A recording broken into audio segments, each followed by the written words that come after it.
পুরো বাংলাদেশের মানুষের চোখের সামনে দিয়ে একটা লুটপাট চলেছে, একটা লুটপাট তন্ত্র জারি হয়েছে এবং আনফরচুনেটলি আমাদের অনেকে এটার বৈধতাও দিয়েছেন। তো যার ফলে যেটা হয়েছে যে এটার আলটিমেট আউটকামে আপনারা দেখেছেন কত বিলিয়ন ডলার এটা বাইরে সাইফন অফ হয়েছে। এটা ওরা একটা এস্টিমেটও দিয়েছে, আমরা দিয়েছি।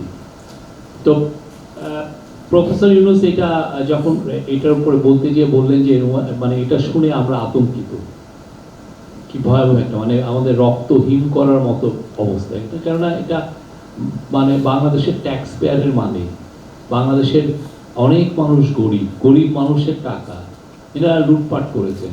খুব যে বেশি লোক তা না, এটা পলিটিশিয়ান ছিলেন, ব্যুরোক্র্যাট ছিলেন, অধিকার কিছু বিজনেসম্যান ছিলেন, এদের যে যোগ সাজসে এটা এই করাটা করা হয়েছে। এবং অবশ্যই আপনারা জানেন এটার বৈধতা আমাদের মধ্যে অনেক সাংবাদিকরা এটার বৈধতাও দিয়েছিল।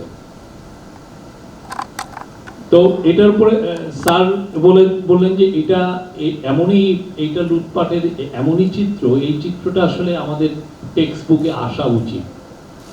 টেক্সট বুকের যেটা কলেজে বা ইউনিভার্সিটিতে জানা উচিত যে গত 15টা বছর কিভাবে এই লুটপাটটা চলেছে এবং এর মধ্যে যেই টাকাগুলো বাইরে চলে গেছে এটা আমাদের গভর্নমেন্টের একটা অন্যতম কমিটমেন্ট।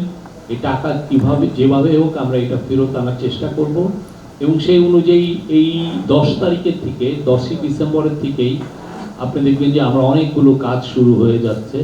অনেকের সাথে আমরা ইন্টারন্যাশনাল যারা প্রতিষ্ঠান এগুলো নিয়ে কাজ করে তাদের সাথে আমাদের অনেক ধরনের বৈঠক হচ্ছে, কথা হবে। আমাদের পুরো ফোকাসটা থাকবে এই টাকাটা কীভাবে ফেরানো যায়, এটাকে আগে তো ট্রেস করতে হবে কোথায় টাকাটা আসলে চুরি করে ওরা নিয়ে গেছে। আর সেকেন্ড হচ্ছে যে টাকাটা কীভাবে ফেরত আনা যায়। এটা অবশ্যই কষ্টসাধ্য কাজ, বাট এটা আমাদের একদম টপ প্রায়োরিটিগুলোর একটা, যেটাকে আনতেই হবে। একটা হিস্টোরিক ডকুমেন্ট, এটা একটা ল্যান্ডমার্ক ডকুমেন্ট এবং আমরা আশা করছি যে এই ডকুমেন্টটা আপনাদের সাথে শেয়ার করা হবে এবং আপনারা এটার প্রত্যেকটা এটা 400 পৃষ্ঠার একটা ডকুমেন্ট, 30টা অধ্যায় আছে।